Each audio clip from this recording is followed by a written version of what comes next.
Hello, fake sinners, and welcome to this meeting of the Sad Kids Record Society. I'm your host, Lilli, and today I'm listening to Understand by Hippocampus. And I'm your other host, Adam, and I've been listening to First Light by Lana Del Rey. Ooh, we'll tell you about that later. For now, let's drop the needle.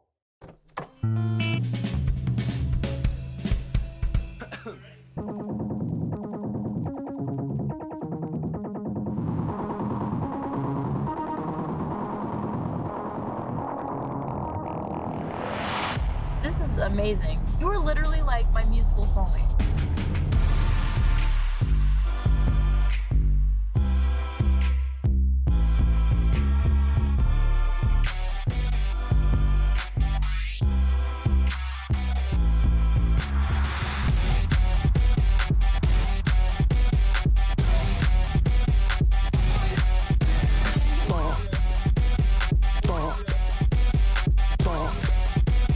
This is a bop.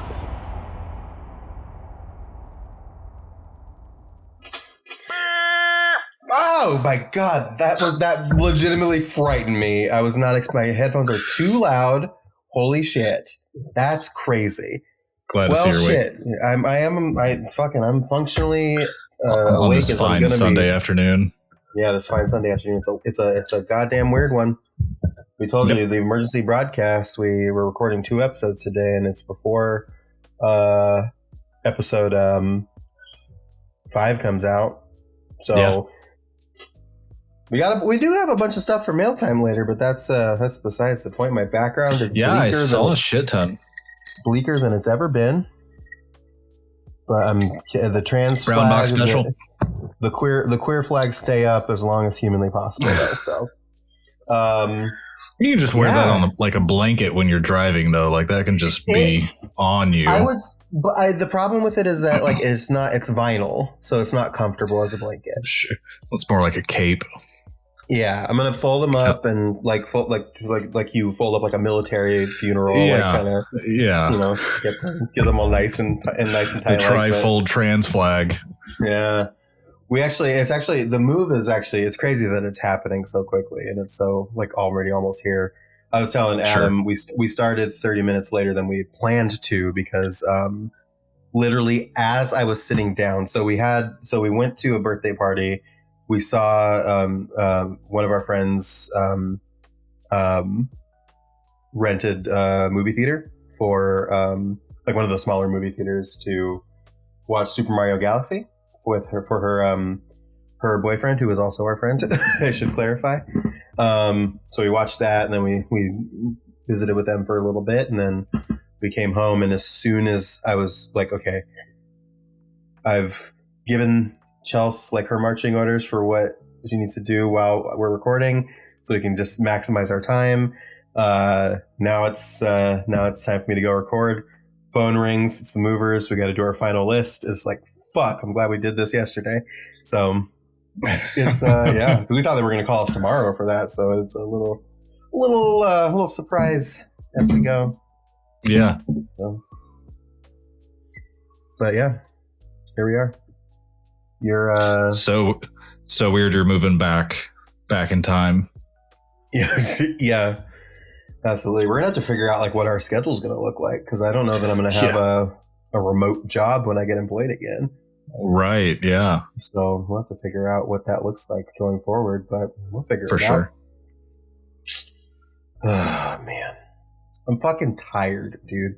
I bet. Dog fucking tired. We've been so again, as we're recording this, we're recording this on Sunday, April 26th. We are leaving on this coming Friday. God damn. Chelsea's working literally up until the move. Oh shit. So she's not around during the day to help with packing and stuff. So it's just me during the day. So we just like crammed this weekend in with packing and stuff like that, but then also crammed in like seeing friends for like the last time before we move as well. Right. So I'm fucking exhausted. And then because the movers are coming, we had to move up the recording day for Metal Gear Mondays as well. So we're recording tomorrow night, and then I also have not played the game that we have to play, the section. Oh fuck! Today. at all, so I have to do that tonight. Like, I'm fucking tired. Yeah, man. No shit. But man. I got a plain bagel from Sheets that I'm going to be quietly nibbling on as we record. Hell yeah. Very excited about that. So, Carrie thought I was recording. She thought I was recording this and Gamer Zaddies today. I was like, absolutely not. Like, absolutely fucking not. Fuck no. That. No, thank you. 6-hour recording session for you. Fuck that. Fuck God damn. Yesterday was prom and senior prom, right? So it was exciting because this is the first year that like she's actually let other friends plan. So by exciting, I mean like the exact opposite, where the plan shifted about 19 times on them. Yeah. So like I went to leave. Gabe wanted to buy a guitar for some reason. So I went to go meet a guy. He's got to find some way to impress the ladies. Right. Yeah. I mean, what else is there if not Wonderwall? I met a guy like 10 minutes away and picked up his thing. And as I'm leaving, the girls are coming back. And one of Aurora's friends is in the passenger seat. And she's just like, I'm so pissed. Like they just, every time, like something just changed. But in the end, we were pissed. Like we had to drive over to Wichita where it was just like fucking prom central, basically, for photos, of course. Weather starts to happen. Carrie and I walk literally across the street from that place to grab food.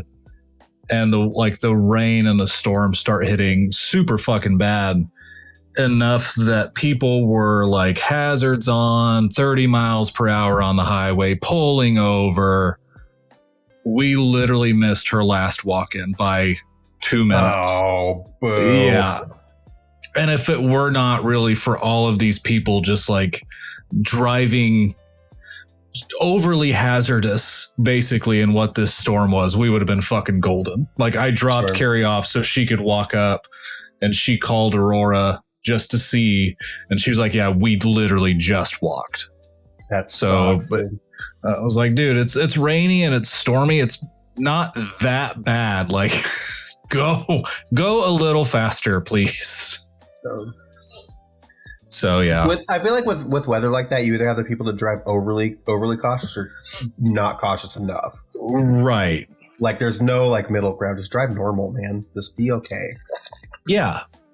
Like I was safely going the speed limit just fine. Like my car was not going to go off the road. So I don't know if all these other people were just like seeing the final destination happen. God. All you need to do is have a little bit more situational awareness and just brake sooner. That's literally all it is. Right. But God, I'm sure it was like people have situational awareness on the road. Yeah, none. It was also weird too, because like this is the earliest that she's ever walked. Because we were confused on the time. Like it started at 7:30 Central, and we're like, no, it doesn't. Like every time that we go and you're walking, it's always dark in the PM. I would have figured it would have been in the afternoon. When I walked, when I walked 50,000 years ago. Yeah. It was like 2 p.m., I think. I think mine was still like 4 or 5, but yeah, not as late as this. Yeah, because like every time that she's walked, again, every other fucking year of high school so far. Well, and yeah. And it's been like dark as shit because it takes fucking forever. So we were like, okay, cool. You've got time or whatever. And she's like, no, we're basically one of the first ones here. Like, oh, fuck. Great. Cool. Yep. And then weather happened, but it's like, man. And they always have delay. So apparently this was just the most pitch perfect prom that they've ever had. Okay. Which I guess good for them, but, sucks for us. But hey, we also, of course, had to have her dress altered. She's like this big for the viewers, like she's this big. Yeah. She's like 6 apples tall. Yeah, pretty much. She is a small child. It's hilarious in the pictures that she's got with her friends where she is literally just the tiniest human being. But we got her dress altered and she apparently didn't look at it really until Friday night. So we found out they left a clothespin and didn't actually seam the part that they needed to. So that was fun. Thankfully, grandma, one block over knows how to do it. But my wife sent a picture and had an angry phone call and was like, what the fuck? You didn't do shit. Crazy that that it happened though. Graduation, prom, and all that stuff. Yeah. Wow. Do you remember the date? Like the date that you graduated? It was Mother's Day. I know that. So whatever Mother's Day in May was in 2009. Mm-hmm. Mine was May 23rd, 2010. And the reason why I know that exact day is because that was the same day as the Lost series finale, the final episode of Lost ever. And I was just so desperate for my family to fucking leave so I could watch it in time. That's funny as hell. I didn't want to miss it. So that's what I remember. Before we move on to the next section, though, before we move on to the mailbag, I have something that I need to confront you about because it really it's been weighing on my spirit for a few days now. And so I just need to talk to you about something that just really disturbed me about your conduct in the last week. There were photographs posted on Instagram and Facebook. And you're laughing because you know exactly which fucking photographs I'm talking about. Of you mimicking teen girl Insta photos wearing teen girl clothes. Yeah. And anybody who's listening who does follow Adam will also probably have seen those. Two questions. One, and let me ask the questions and then you can respond. One, why? Two, what the fuck? Third question, why my eyes? Do I need to you're see welcome. that? Really. Don't say that. It was a gift. We saw those pictures. Aurora and her friends wanted to go drive around and find a place to just take photos. We're like, okay, like you're going to take, cool girl pictures hanging out, like a trio of friends and all that, doing dipshittery. And instead we wake up and it's like, what are you trying to do with these? Like, what are these pictures you have taken? And I don't, and this is just like from an outside observer. These are, for lack of a better term, thirst traps. Yeah. That your daughter has taken in this vehicle. They're definitely attempts of. So I was like, what? Attempts at thirst trap. Yeah. I was like, what in the fuck is this? I was like, these don't even really just look good on the aspect of just even being a picture, let alone what you're trying to do with these. Composition, terrible. All of it bad. Quite frankly. Faces bad. Like you can't even smile at the fucking camera, like nothing. I took better thirst traps before my transition. Okay, let's just. I think most people could with a camera. Probably the first photos taken. Bullying essentially a child. Yeah, that just graduated. About not yet. She's getting there. Okay, it's still on the table. It's still on the table. It's crazy. We sat around and I was like, motherfucker, like I need it to be nighttime. Yeah. And I did not know if I would actually fit into any shorts that Carrie had. So that was going to be my second question, because you are very clearly not wearing men's clothing. Are these belong to Carrie? The shorts, the shorts and the tank top? The shorts and the shirt were both Carrie's. So the second I got them on, I was like, we're golden. Like it's set, we're going. And I had to, like, oh my God. The fucking shot of you from behind with your hand in your hair. Fucking insane, dude. I'm not going to put this shit in the show notes. You follow Adam on Instagram if you want to see this. And again, we both of our accounts are locked down. If you send us a message with your request, we will add you. We're not saying we don't want to add you. We have them locked. So you have to send a message. Otherwise, we will not know you listen to this podcast. No. So yesterday, of course, for pictures, the two girls that she went with were the two girls that she went and did the pictures with and all that. So one of their moms, I think both of their moms is friends with Carrie on Facebook, and she's the one that posted it again. And fucking one of them was like, that was great. Like, I loved that. And I thought, hell yeah, just see my ass out there in them shorty shorts. That's fine. Doing the most.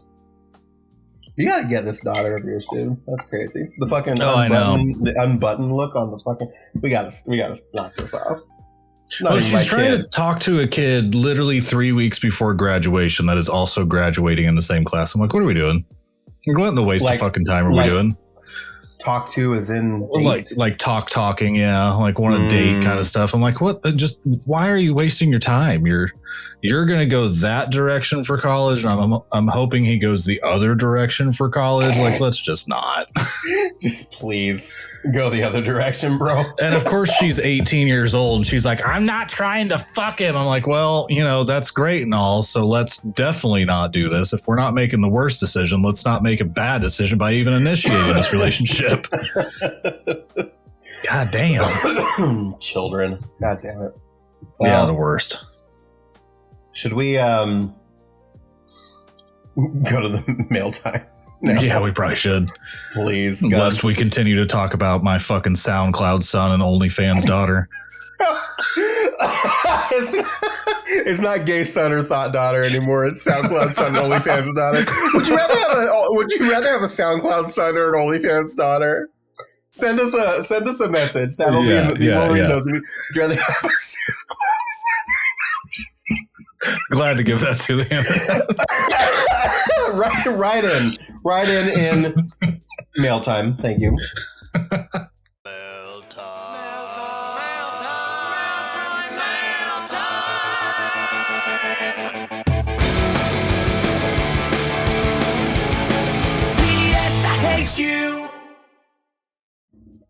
So, Jesus Christ, I'm not gonna. Thank you, Jasper. Jas has written us. He says, I listened to the Black Parade. In fact, it was the only thing I listened to all week because all caps here. Wow, it's so good. You're damn right. With a little shocked face. MCR has definitely entered my top 5 bands just from the Black Parade and 3 Cheers for Sweet Revenge. I haven't listened to anything else by them yet, though. Also, from listening to an interview with members of the band, Ray sounds exactly like Michael Cera to me. IDKY. Anyway, here's your picture. Bye. And I'm not going to put this one on the screen. I don't know where I'll put it, but it's like it's a picture of Panic at the Disco from the Dallin era. And it says, Panic at the Disco, don't stop, escort allowed. And then there is a penis and balls drawn atop of this image over Dallin with "We hate you guys" written above them. and then it's a tweet from 2014. It's Dallin Week's post. Don't let Tyler Joseph edit your photos. The latest picture he edited for me turned out terribly. 0 out of 10. So ostensibly, Jesus. Tyler Joseph from 21 Pilots has drawn this penis on top of Dallin's face. So thank you for that. If you, I'm not putting that on screen. No, that's crazy. No. I might revive our Imgur account for that one. That's fucking nuts. Literally. Thank you. Thank you, Jess. We also did get Jass's. I think Jass. I think I need to say Jasper when I'm referring to him in the plural. Sure. Because Jass's doesn't sound great. What about Jass's? We got Jass's. We got Jass's molasses. Well, that might be his little nickname. We got Jazz's molasses. No, that is incredible. But That can't be it, right? I think it might. We can't call this. We can't say this game. We got an email from Jazz's Molasses on this podcast. Oh, welcome to the family, Jasper. We got his ranking for the Black Parade as well. He had to take a break from writing in for the summer vacation, so we may not hear from Jasper a little bit, but we're gonna read. Listen to your parents. Listen to your fucking parents. To your parents. So we're gonna read Jasper's list when we get to the ranking episode. But yep, interesting list. I have thoughts, but we'll get to it. Yeah. So next one, we got an email from Danny, not Annie. It's Danny, who starts their email with "Sup, fuckers."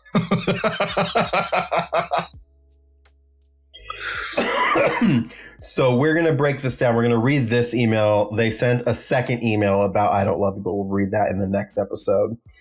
Sup, fuckers. Gonna give a rapid fire email of the next few tracks to keep it short and sweet. This is How I Disappear.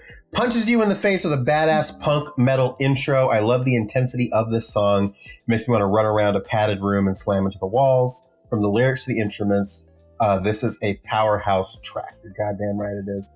Yep. The Sharpest Lives, grungy, grimy, nasty, and pure raw. Okay, that's how that sentence ends. This song makes me feel like I'm face to face with the band in a basement show surrounded by a wall to wall crowd. It's all killer with no filler. Goddamn right. And since we're recording the Black Parade today, which we didn't mention at the top of the episode, but we are recording the Black Parade today, I'll read their thoughts on the Black Parade. The song makes me very emotional. This iconic track starts off slow and crescendos into a beautiful orchestra of passion. It has the same energy and love that I feel when I'm listening to Bohemian Rhapsody. Yeah, I feel that. Feels like I'm listening to a marching band perform their final number with everything they've got. From beginning to end, this song hits all the right notes beautifully. For sure. For sure, I agree with all of that stuff, including the sup fuckers. I love that. Sup fuckers. Kirsten wrote in. Yeah. The maestro. And she says, "Hi fam. I'm gonna be honest and say I'm still halfway through the Rolling Stone episode. She wrote RS, and my brain was struggling to put together what that could possibly mean. Really shitty. Really shitty episode, which is all of them. Yeah. I'm still halfway through the Rolling Stone episode because my crappy health has stolen my ability to stay conscious or pay attention as you deserve. But Lilli was nice enough to reach out, so here's some babble. So we're just going to read through her thoughts on everything up through Black Parade here. Yep. I read that part already. The end.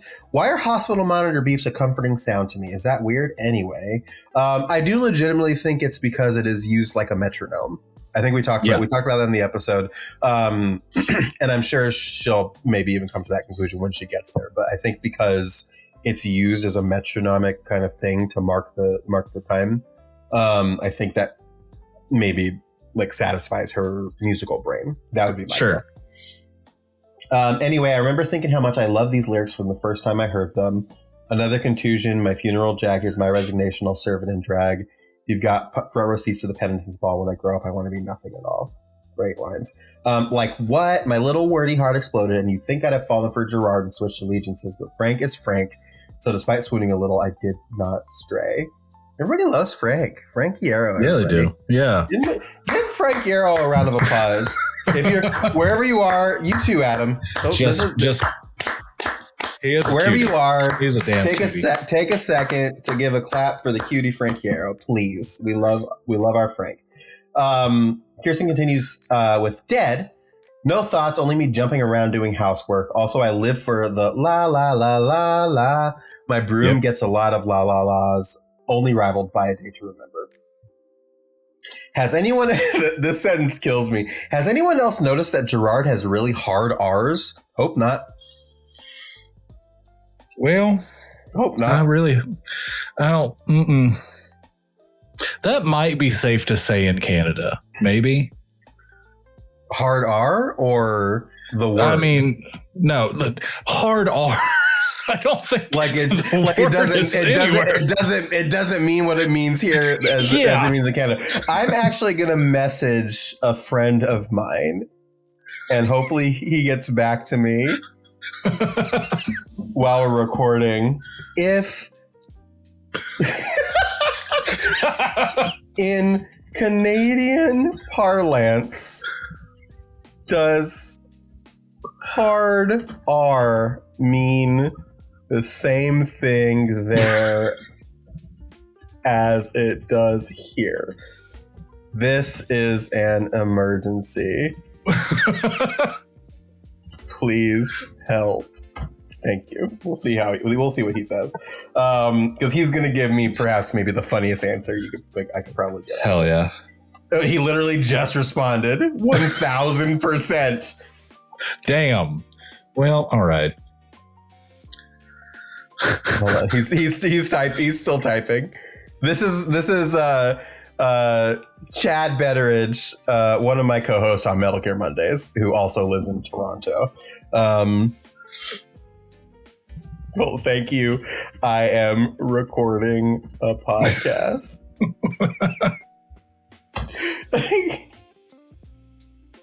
Thank you for abetting in our science. Thank you for your service, Chad. Hold on, I need to send a little snip. I'm not going to give any... Kirsten, I'm sorry that we're lingering on this. It's very funny.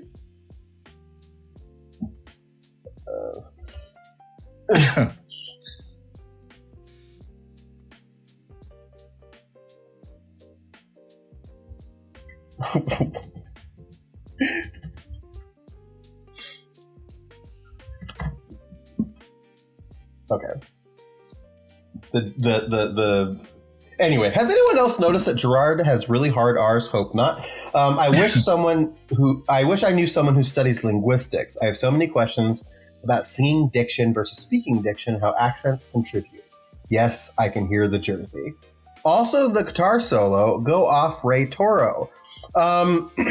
We got to give Ray and Frank props for that one, I think, because I think we talked about this. Like the duel, they're both playing. It's a back and forth, yeah. So it's Ray and Frank. Again, a round of applause for Frank Hierro and Ray Toro. Wherever you are, just take a stop and just take a little clap break for. You're in a grocery store, just let it go. Yeah, if you're at school, if you're at work, if you're in the middle of class, why would you be listening to the podcast? But whatever time you're at, just stop and give them a little bit of a round of applause. Thank you. Disappear. I love these lyrics. I wish this was a ballad. Something feels disconnected here. Interesting. Yeah, I'd be curious to see what This Is How I Disappear sounds like as a ballad. Yeah. Interesting. Oh, I've never thought about it. That would be interesting. Yeah, I would like that. I think I would like to hear that. Sharpest Lives. If I could make a nest in this song, it would be this one. Hello? The lyrics are like listening to a motorcycle rev, and they are lyrics. Hell yeah. So she sent the lyrics for like the beginning of the song from If It Looks Like I'm Laughing, I'm really just asking to leave all the way through before the chorus. But the part that she calls out specifically is Watch Me Corrode. Oh yeah. A beast nor a prose. My rock journey. Can we call it that? Why do I sound like I'm 100? Welcome to the club. This line made me happy because I was also heavily into Iron Maiden. I felt very seen. Hell yeah.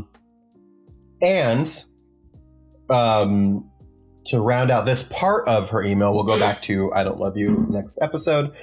She says, The Black Parade, perfect song is perfect. Also for my nerds out there, there's another famous G-Note song, and it's my favorite story of Lot 666, A Chandelier in Pieces. Some of you may recall the strange affair of the Phantom of the Opera. I spent a lot of time locked in my room with early software trying to make mashups. Yep. Yeah. Oh, beleaguered boy child has entered the room. Oh, yeah. Welcome to the show. I like how he like slinks to the side so he's not in frame. Oh, he's got to show me the tip money. This is everything. He's always going to buy the guitar with. Yep. The selectiveness with which nice. Adam mutes Nice his thing. family conversations when they come into the room are always so funny to me. Because just like he's just on like a hair trigger with that mute button. I just don't know. I'm just up here kind of clicking like this. You'll never know what I actually say. Oh, I hate that. Okay, well, I'm just gonna cut here, and we'll jump back in when the beleaguered boy child leaves, which is right now. So I guess we don't have to Right cut now. anything. Wow, timing. Yep. The question that I have for you, Kirsten, about these mashups is: do they not exist because at the time you did not have the proper skills to make them, or do they not exist because it didn't work and it was bad? Because those are two very different things, and I think if that could work, I would like to hear it. I don't know if they're the same, like BPM or anything that would work mixed together, but who knows? I Don't Love You. We'll talk about it next episode. There's a little bit at the end of this email that she writes. Also, I know nobody asked, and I know he has a dodgy history, and that's why we don't really talk about him anymore. But this record would not have been what it is without Bob. The drums are legendary. And yeah, I wanted to bring that up again. Bob was a phenomenal drummer. I think we already gave him his props, but I think it's always always worth bringing it up because some stuff happened with him, kind of went off the deep end, did not end his life as a great dude, but yeah, I agree. The drums would not be. Kirsten has a theory that the reason why they haven't put out a new album yet is because the drummer they have currently can only mimic and not create drums. Sure. And so they need to find a drummer that can like create drums. Damn. And I think they really do need to find a good drummer to do that if their current drummer isn't cutting it, because those are some dynamic fucking drums. Yeah. Apparently. Oh, I can hear the guitar. Oh, lovely. Oh wow. Apparently, this drummer Michael Petticone was their drummer after Bob left. He stole money from them. Replaced Bob, stole money from them, and this is Kirsten telling me this. I had no idea about this dude. Tried to frame a roadie for the money he stole, and according to Frank's post on the band's website, was removed from the venue after the show. Damn. Crazy. So their current, and apparently he's still playing. He's still in bands and stuff like that, which is nuts to me, but whatever. Shit. That's a thing. So, he's a dick. He made Frank cry, so I hate him. He stole millions of dollars from them, and his stance is, "I was young. I didn't know it was wrong." Fuck. That's crazy. Well, thank you, Kirsten.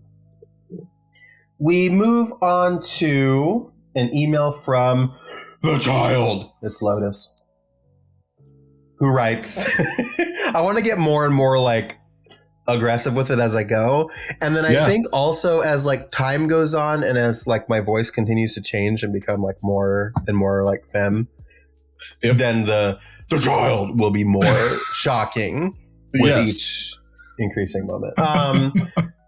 Lotus writes, "Hello there, much to discuss. This is how I disappear in the sharpest lives. These two songs are pretty similar, but also both amazing in their own ways.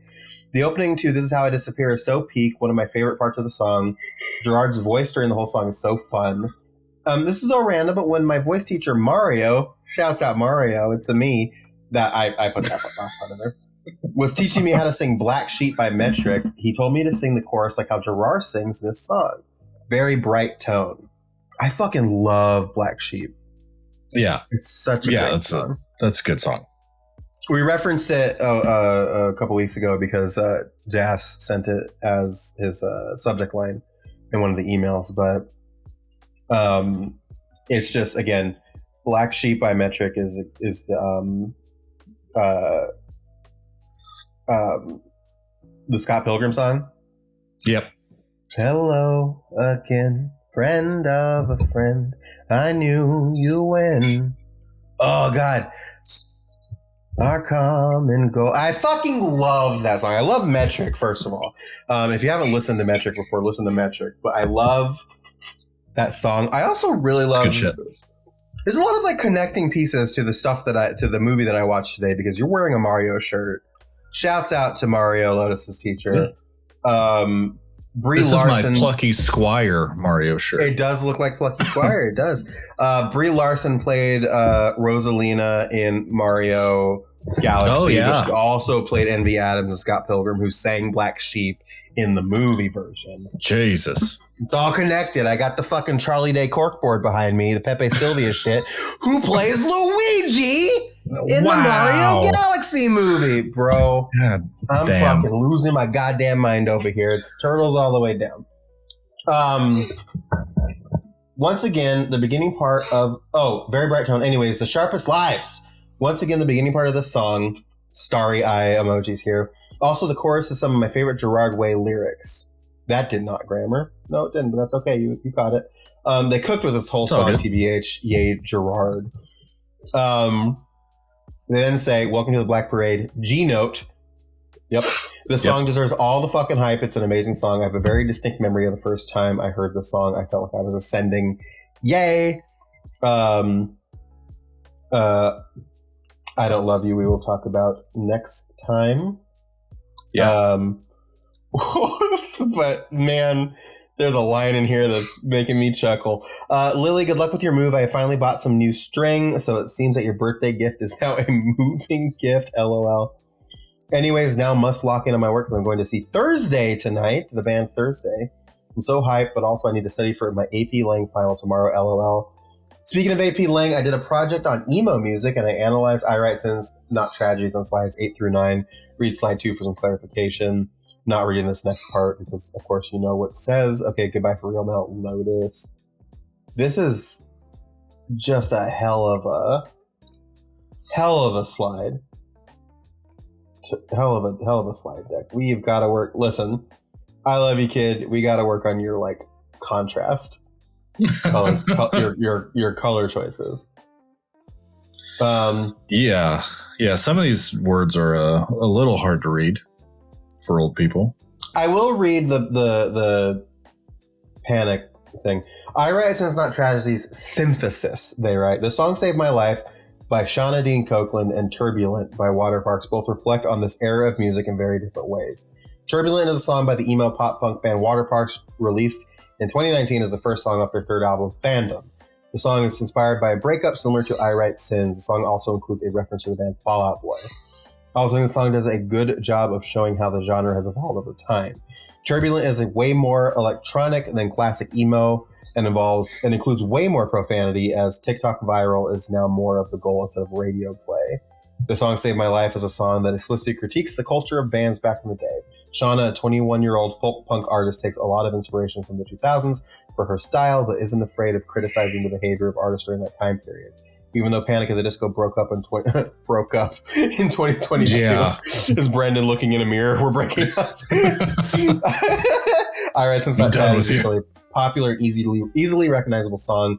Together, these three songs demonstrate how emo music is still relevant today. The slide that they told us to reference is a works cited page. Hell yeah. Cool. Thanks, Lotus. We'll read your I Don't Love You thoughts next week. Yep. Moving over to Instagram, have a little message from Dennis Wakeman. I'll probably have something more to say about Welcome to the Black Parade itself, but I need to think about it more. The one thing that I have is that This Is How I Disappear and The Sharpest Lives feel very much like parts 1 and 2. Yep. They fit the album, though. I feel like the closest to Three Cheers in aesthetic comparatively to the rest of the album. Yeah, definitely. All that said, You Want to See How Far Down is a crazy breakdown, and I love it every time. Fuck yeah. That's a great breakdown. I can sing, let me go. Fuck so good. So good. Dennis then teases Black Parade itself might be a dissertation. Stay tuned. Ooh. We're going to get a Black Parade essay from Dennis before. Hell yeah. I can't believe we're getting the Black Parade essay from Dennis before the me essay. That's my new GTA 6 meme. I can't believe we're getting the blank before GTA 6. I can't believe we're getting the Black Parade essay before me essay. Yeah. Crazy times. Fuck. We have a quick little comment on YouTube from Boots on the Ground, Katie Slate, Caitlin Taylor. Leaving a comment to just say, I love The Sharpest Lives and I Don't Love You very much. I'll share my 2 favorites on the back half of the album when you get to them. Any guesses? Ooh. I think my guesses are Sleep and back half. Sleep and Mama. I think are your 2 back half faves. I can fuck with those 2. Yep. Yeah. I think those are going to be your 2 back half faves. But we'll see. We'll see when we get to it. Let me double check Spotify before we move on, but I think that's all we have for the mailbag. We had a really beefy yeah, we did. The people came out. Today. People came out for the Black Parade episode, so we appreciate everybody for doing that. Yeah, that's all we have. So thank everybody for writing in. Again, some folks did include thoughts for I Don't Love You, and we will talk about those next week. But for now, I think it's time we got into the meat. Yes. Of the episode. Yes. Meat me. Which is I don't want to. Which is coming up next. Nathan quoted as saying emo is a pile of shit. Oh shit, yes. Why is that? Well, emo as it is today, emo is basically a pair of jeans and a haircut.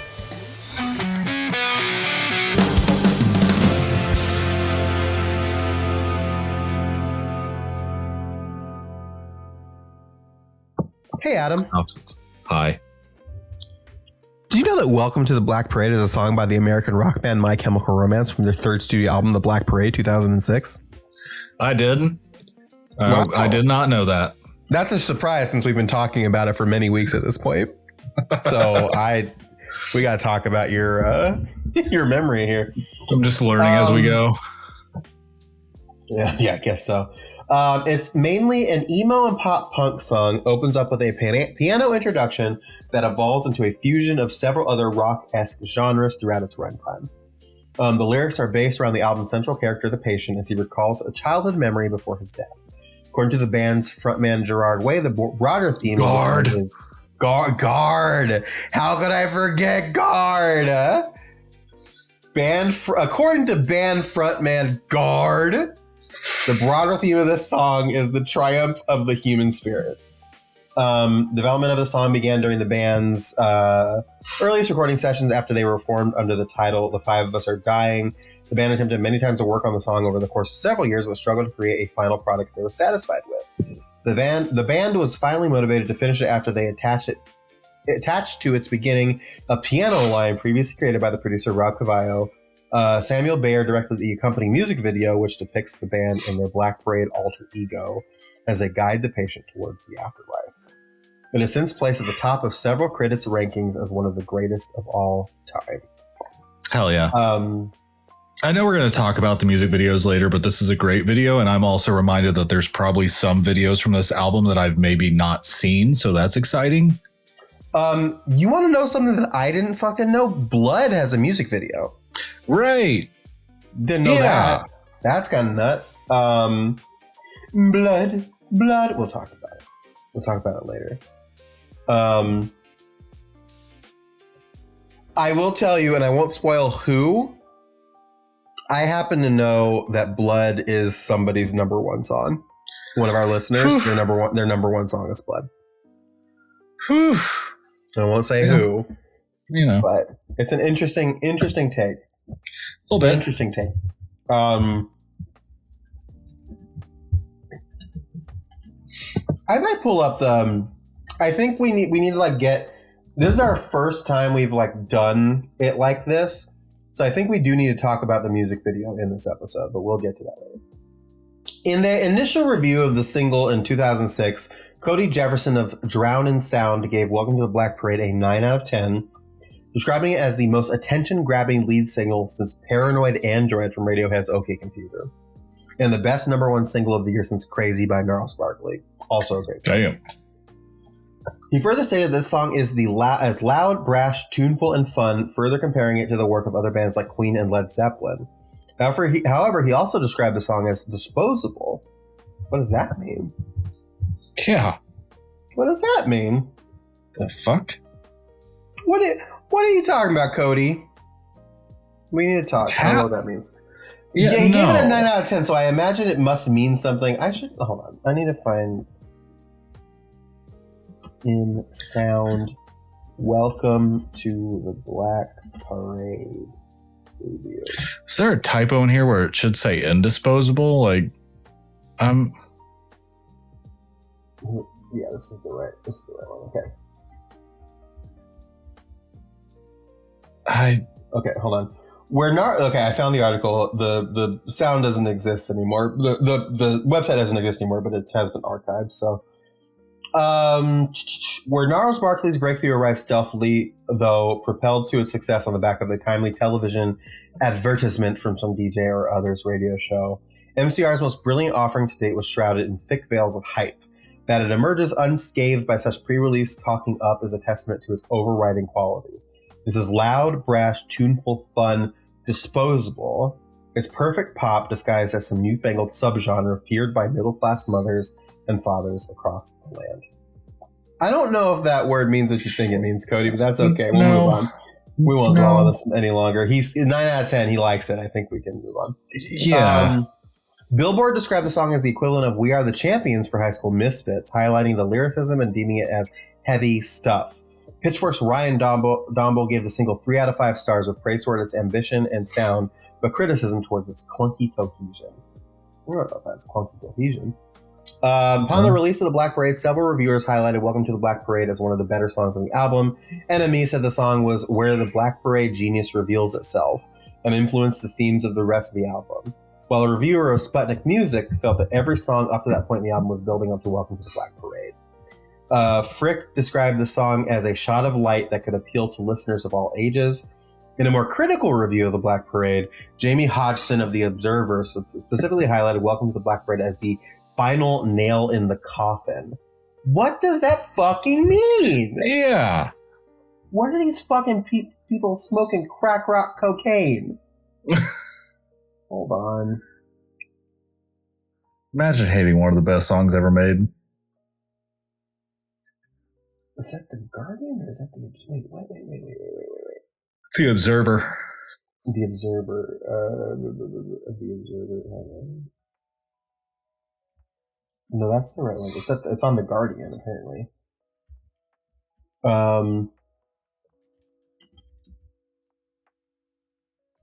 That's crazy. Well, they gave that 1 star out of 5. Wow, what the fuck? I also hate the ending of this paragraph. Those that witnessed the piss-filled bottles raining down on them at this year's rating festival will understand how metalers feel about My Chemical Romance. Album 3 sees New Jersey's pale-faced suburbanites mold their poppy emo into a bizarre range of guises. From the cock rock of Cancer to the stadium schmaltz of the end, it reeks of a band with ideas above their station. Worse, it employs a pseudo-theatrical feel as if they're Meatloaf's spoiled nephews. The marching band outro on Welcome to the Black Parade is the final nail in the coffin. Bro. There were like words said in that sentence that even I wouldn't put together. Jamie Hodgson could get fucked. Several publications ranked Welcome to the Black Parade as one of the bbest songs released in 2006. Time ranked it as the 3rd best song of the year. Rolling Stone ranked it 17th, and BBC Music ranked it 43rd. The 2007 Kerrang Awards, the song was nominated for Best Single, but lost to The Kill by 30 Seconds to Mars.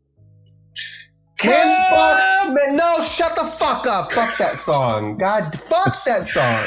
That's why I said the last sentence of this paragraph was not good. Retrospective rankings of the band's discography by music journalists have consistently labeled Welcome to the Black Parade as one of the band's best songs, if not the best. I don't know about that, but we'll see. Cassie Witt and Jake Richardson of Loudwire, the staff team of Billboard, Marianne Eloise of Louder, and Margaret Farrell of Stereogum all place it as the best song in the band's discography, while Sam Law of Kerrang and Andy Bell of Pop Matters both place it at third in their rankings. I'll say, and I think I teased this, it's not my number one song on the album.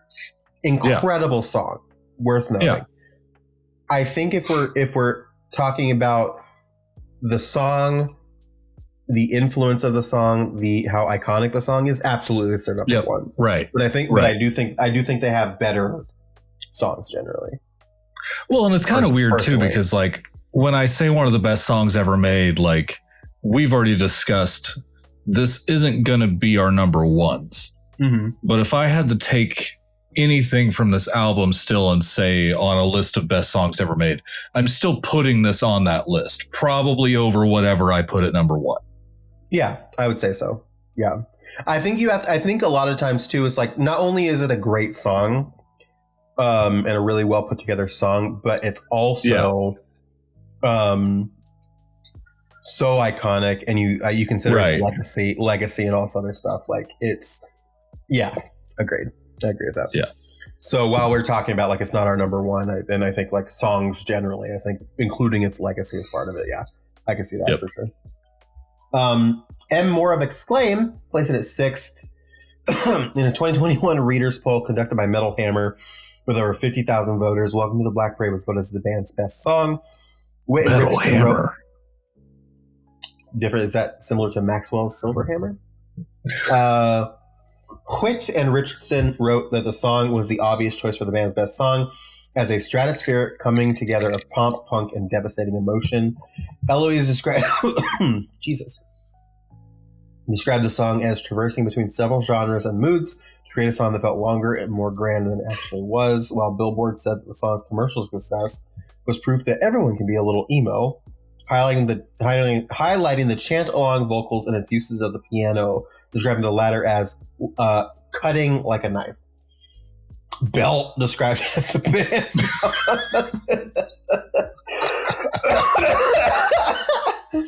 As the best song of the Black Parade, as well as the peak of My Chemical Romance's career up to that point. In 2012, Loudwire ranked Welcome to the Black Parade as the 37th best hard rock song of the 21st century. In 2025, Rolling Stone ranked it as the 96th best song of the 21st century up to that point. Hell yeah. There's apparently a Steve Aoki remix. I didn't know that. What the fuck? So let me run through this really quick. Charts. Australia's Aria, 14. Ultrapop Flanders, 50. Ultrapop did not rank on Wallonia. We got to talk to Wallonia, man. I know, yeah. We got to get to the bottom of Wallonia's fucking problem. Canada Hot 100, 32. Canada CHR Top 40, 10. Hot AC in Canada, 28. I hope the AC is not hot. Rock in Canada, 2. Those are all Billboard. Croatia's HRT, I'm on that. Hey. 2. Czech Republic Airplay, 6. Denmark's Track Listen, 18. Europe's Hot 100 Singles, 5. Finland's Suomen Virallinen Lista at 7. Germany's GFK, 58. That's a new one. Ireland's Irma, 12. Italy's Fimi, 28. Netherlands Single Top 100, 92. New Zealand's Recorded Music NZ, number 2. Norway's VG Lisa, 15. Scotland's Singles OCC, we have our first number 1. Slovakia's Airplay, 76. Sweden's Fairly Toplistan, 26. Switzerland's Schweizer Hit Parade, 64. UK Singles OCC at 1. UK Airplay Music Week, 18. US Rock and Metal OCC, 1. Billboard Hot 100. Yeah, you know me. OCC, now you know me. These are all now Billboard here for the US. Billboard Hot 100, 9. Adult Pop Airplay, 22. Alternative Airplay, number 1. Mainstream Rock, 24. US Pop Airplay, number 11. And the Venezuela Pop Rock Record Report, number 1. At the end of the year in 2006, it ended up at 71 on the ARIA charts in Australia, 97 in the European Hot 100 Singles, and 26 in the UK Singles OCC. You know me. And in 2007, Australia's ARIA charts ended up at 85. Billboard's Hot 100 ended up at 59. And the US modern rock tracks for Billboard ended up at 18.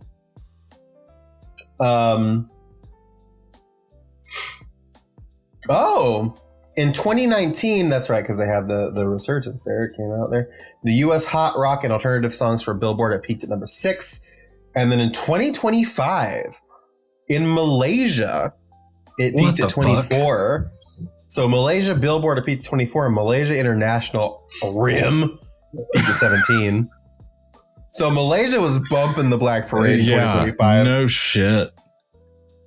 Certifications, Australia's EFP, gold at 15,000 units. Canada's Music Canada, 6 times platinum, 480,000.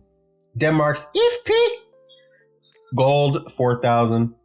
Japan's RIAJ, full-length ringtone. There's a note here. What the fuck? Gold. 100,000. They love their ringtones in Japan, though. With their little, they do. Phone charms. New Zealand's RMNZ, 3 times platinum at 90,000. The BPI in the United Kingdom, 2 times platinum at 1.2 million. And in the United States, the RIAA, fuck the RIAA, 7 times platinum. 7 million certified sales. Very good. I love having wireless headphones so I can actually move and enjoy the things. Because that was great. Really just give your whole body the ability to react to things, yeah. Can't be worried about yanking shit out of the fucking headphone jack. That's right. Yeah. Apparently this is a big song, it seems like. Yeah, it seems like it's pretty popular. I've never heard it before, but it's kind of cool that it's out there. Yeah, it's pretty like little low-key indie, like little known tracks. We love giving exposure to like little known artists. Right, you know, it's kind of our thing. We're here for the little guys. Do you want to read the credits on Genius, and I'll read Genius because I need a little break for my dainty little voice. You do. There's a lot of charts. You've had a lot of charts. Let's get down here. All right. Credits are moving on my page because I opened the window bigger. All right. Released, as you said, on September 12th, 2006. Producers are My Chemical Romance and Rob Cavallo. Writers, Mikey Way, Guard, Ray Toro, Frank Iero, Bob Breyer, mastered at Sterling Sound. Wait, really quick. I don't know if you knew that, though. That's My Chemical Romance. That's My Chemical Romance. Weird. Those are the guys. Mixed at Resonant Music. Vocals, Guard. Phonographic copyright, Reprise Records. Copyright, Reprise Records.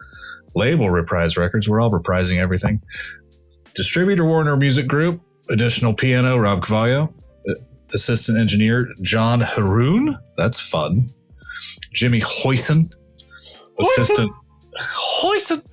Assistant mixing engineer, Keith Armstrong. Background vocals, Ray Toro and Frank Iero. Bass guitar, Mikey Way. Coordinator, Cheryl Jennings. There you go. There we go. Got it. Yeah. I was stuck on the J and the Gerald Sennett. Old Gerald.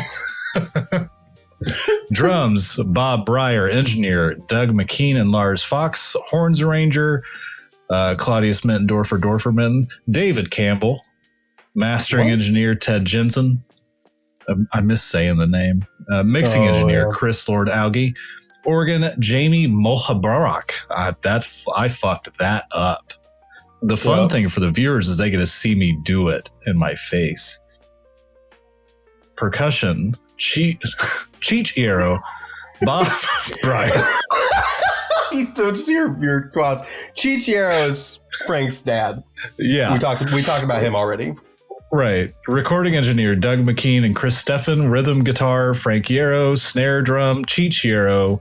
Strings arranger, Stranger Danger.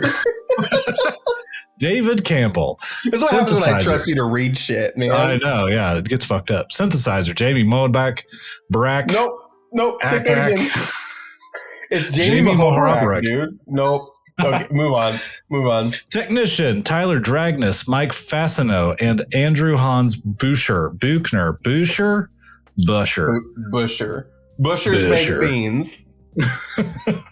Wurlitzer electric piano, Jamie Mohabrak. Now, I'm not going to make you read this fucking list of shit, but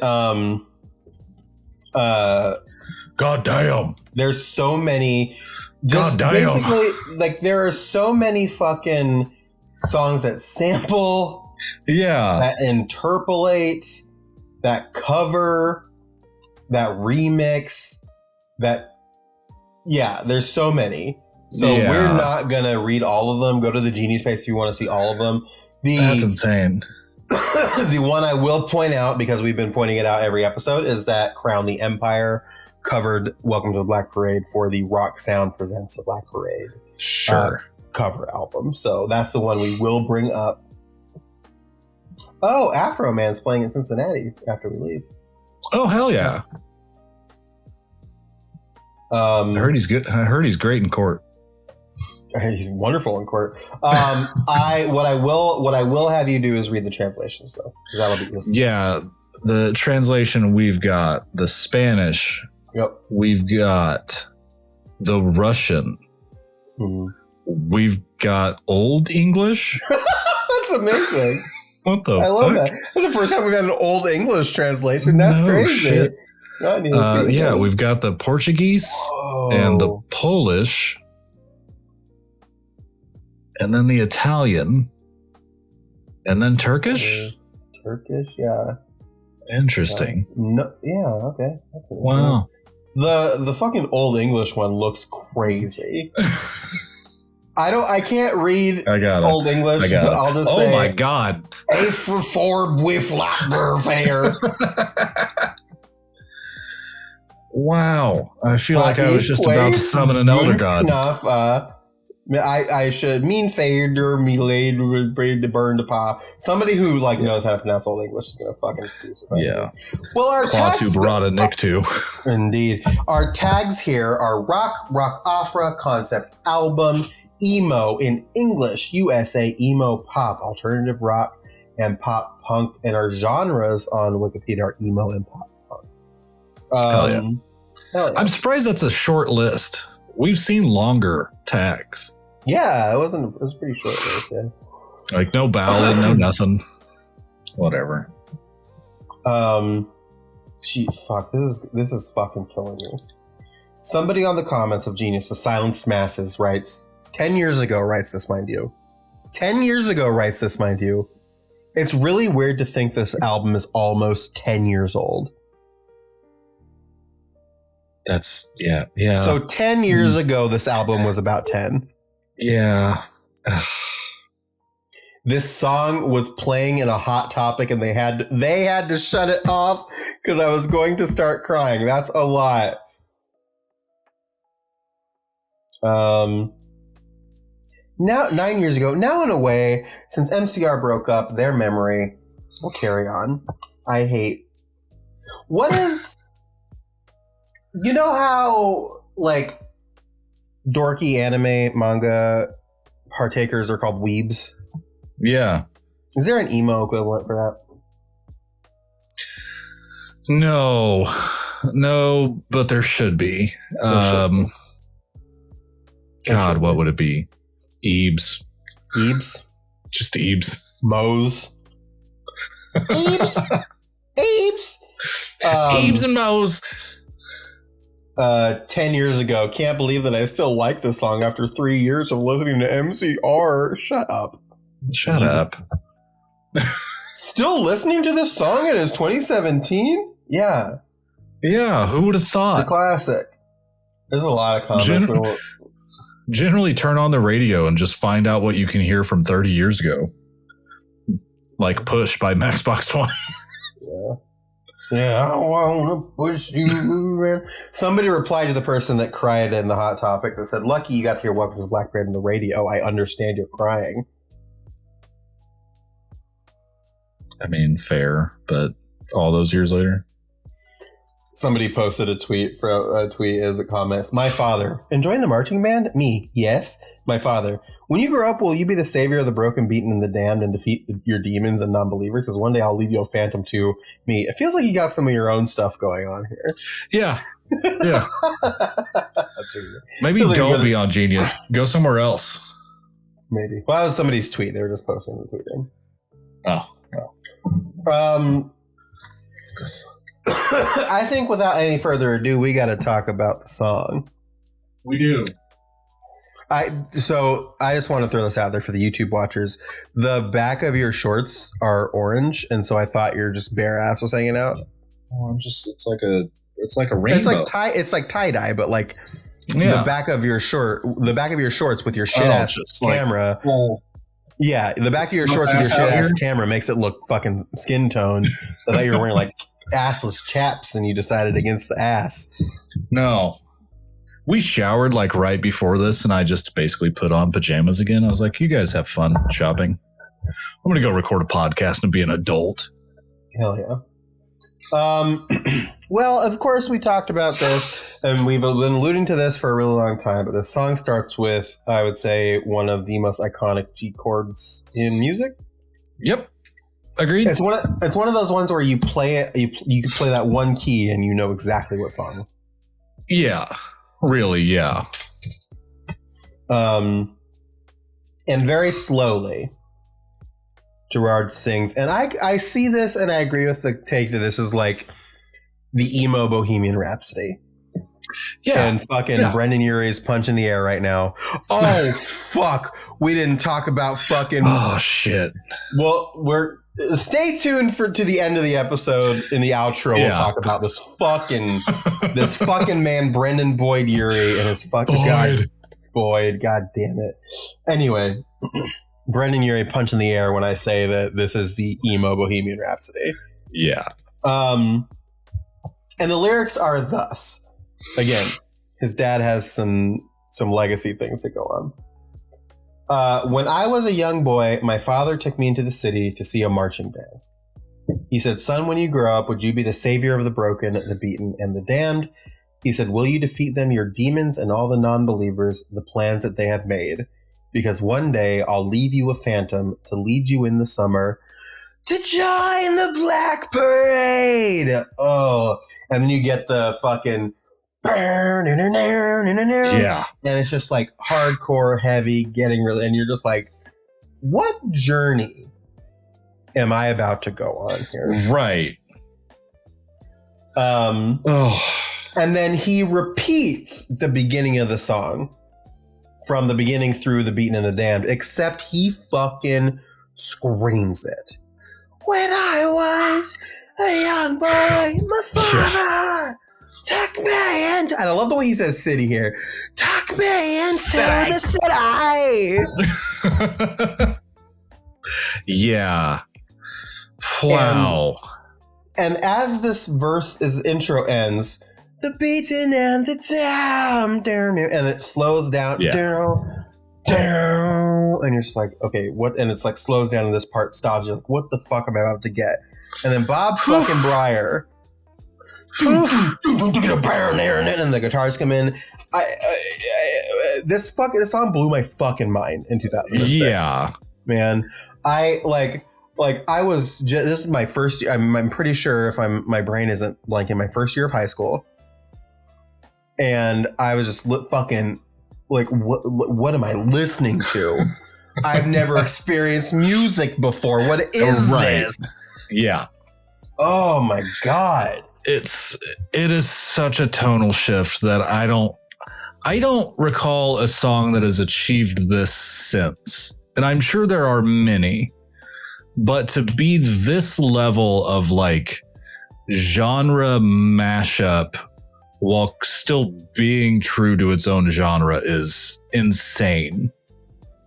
Mm-hmm. You know, like you keep talking about Boyd punching the air. Like, this is a band that actually went and did it successfully with just doing it. This wasn't somebody making a whole album trying to dedicate their entire thought process to making something like this. Mm-hmm. Like, they just have a one-off song that sounds like this and fuck off about it. Yeah. So as we follow this journey now too, it's also like we have the story of the patient. We've determined here it's like, okay, this guy is this flippant guy who just kind of just nonchalant, like kind of doesn't care, is flippant about death, finally dies, is scared upon death, and then death greets him and is like, you're trash. Here's your memories. And takes him through like Ghost of Christmas Past style through his fucking weird lifestyle. And the moment he like tried to reconnect with his like past love and you know, get some closure, but didn't really understand how to do it. Yeah, we'll come back to that next week. Yeah. And so then we get to this song, and it's this memory of his father taking him to a parade when he was a kid. Right. Yeah.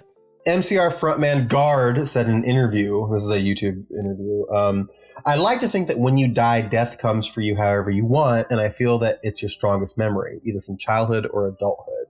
So the idea here then is that death is taking him to this parade. The Black Parade is how death is taking him because of his strongest memory being this parade that he went to with his dad, where his dad spoke to him so strongly about like belief in like what he was going to do when he died and things like that. Right. Gerard stated that the Black Parade was his favorite song on the album. It personifies the whole record. It's basically the one song that sounds up the song for the record, sums up the song for the record, and all the risks we took jammed into one mini epic. And it still retains everything that made us special. Guitarist Ray Toro described the song as the band's Bohemian Rhapsody. It's probably the most epic song on the record. I love how it came together. It's a song that we had been writing since the start of the band, but started out very differently. Didn't make our first indie record because we just didn't have the time to finish it. We brought it back for revenge, and it was another situation where it just wasn't feeling right, so we didn't make that record. Gerard felt that the lyrics weren't saying anything to him, and neither was the chorus, so we changed a few things. What's really cool when you write music is sometimes all you have to do is change a chord progression, and that completely changes the face of the song. Basically, just change one note in the chorus and let Gerard go somewhere else that he wouldn't have gone, and that's where the hook of the song came from. And boy, howdy, is that apparent in this fucking intro. Like that whole, all those philosophies, everything is just really apparent in this intro. And again, it's like, it's just this recollection of this memory of this guy, and it's like there's not like this whole thing. It's just like there's so much like the words that his dad was saying to him: when you grow up, would you be the savior of the broken, the beaten, and the damned? It's very much like allegorically biblical, right? Yeah, like he wants his son to be fucking Jesus or something. No, yeah, I am Jesus Christ. And again, it does well. Again, it's like when you think of I Am Jesus, that fucking game, man, classic game. I'm shocked it came out. We play Fantasy Critic. Me, Alessio, and Chad, some other people. Play Fantasy Critic, which is like fantasy, like sport, like football, fantasy football, but like for video games. Right. And Alessio's gag every single year is that he picks I Am Jesus Christ. And it never comes out, and it came out this year, and it has not gotten enough reviews to even register on OpenCritic. Therefore, it has given him 0 points, and he's stuck with it, which is very funny. That's funny. But it, like when I say this is like the way when I was young, my father, son, win. Like it's very much like that, like Christian notion of like God the Father, God the Son, God the Holy Ghost. Like it's very like it is very like. Well, and again, will you defeat your demons and all the non-believers, the plans that they have made? Because one day I'll leave you a phantom to lead you in the summer to join the Black Parade. And it's just like this, like wildly biblical moment. Agreed. Yeah. Like you literally feel the weight of this entire endeavor that this father is laying out for his son. Mm-hmm. Like it's obviously a lot to bear for any one man. Yeah, no one man should have all that power. I'm sorry for quoting Kanye West. And again, it also does make you think it like there's another story going on there about like what the dad must be going through in this moment. And like wondering if maybe this was like the last moment he had with his son or something, or maybe even that, like it's just like the last happy memory. So it's just like, what was the dad going through? What did the patient have to go through after this? Like what was happening in the world? And very clearly, he didn't have like the best upbringing in a lot of ways, given what we'll learn later on in a couple songs. Yeah. But yeah, it's just such like a wild intro, and you really like think about the lyrics and like what's being said, on top of the fact that Gerard is singing this shit like a fucking maniac, man. Yeah. I mean, the second he starts yelling, you take this on as your own personal mission as well. It's like you as the listener now feel like you too have to be the savior. And it's like, holy shit. Me? I have to be the savior of the broken and the beaten and the damned? That fucking mean of that skinny white kid with the white t-shirt going, that guy? Like, no thanks.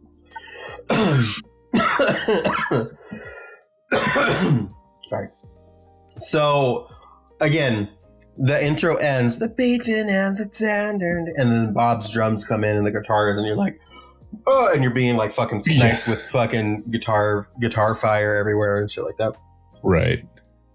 So verse 1 goes, sometimes I get the feeling she's watching over me, and other times I feel like I should go. And through it all, the rise and fall, the bodies in the streets, and when you're gone, we want you all to know. We'll carry on, and though you're dead and gone, believe me, your memory will carry on, In my heart, I can't contain it. The anthem won't explain it. Imagine, 20 years later, if this song now came out like 6 years ago. You've got like COVID popping off and all that, and it's just like, holy shit. Yeah. Who do you think the she is? Because again, at this point, like it wouldn't be his mom. No, it's not. It's not mom, but it's also like if we've established now that the father is God, then we rule out like Alanis Morissette God. But then I guess like you have the Holy Spirit. Like I mean, that's really the only one that's left. Yeah. Yeah, it could be that. Could be death. Could be any number of things. Yeah. I mean, I guess unless like you've lost your love and she's now, in heaven and she's the only one that watches over you after your father has given you this entire life goal now. Well, there's also like a whole character moment here. There's a point. There's somebody points out here on Genius that that it could be referring to the Mother War character that's part of this like album, because in the music video, like Mother War appears on screen when he's singing this line. I guess. Yeah. It could also be a reference to Gerard and Mikey Wade's grandmother, Elena Lee Rush, known to fans as Helena. This seems to be the only reference to her on the album, although it's possible there are some hidden ones. Maybe that. Interesting. Guard's grandma. Other times I feel like I should go through all the rise and fall of the bodies in the streets when you're gone. We want you all to know. Like this very much still plays into a lot of the things that we've already learned just through context, that this guy has done fucked up shit. Like this guy has not lived a good life, whether it's been because he was given this whole life thing by his dad at God knows what age, but like obviously this screams of war, which is still like going to stand very steady on like, imagine 6 years ago this song came out when, hey, it's not like war has stopped and it's not going to fucking stop anytime soon. Like, I think this is like, there's so many reasons why people still listen to this song today, aside from it just being good. Like, it's also the content they're in that has just kind of rode through still today. But yeah, like this just screams a fucking massacre of a scene, like a Tiananmen Square kind of level of scene, basically. In her interview with Rolling Stone, Gerard was asked what he hoped the Black Parade would inspire. He answered that he wanted acceptance for everyone. He says, I don't want people to be afraid of living, which I think is everybody's biggest fear. I want people to express themselves how they want. So if it's happening there, it's happening everywhere. I'm very much into acceptance. Which I think, and then as we go into the chorus, like I think like the line, and when you're gone, we want you all to know we'll carry on, leading into that, where it's like this whole moment of like, think about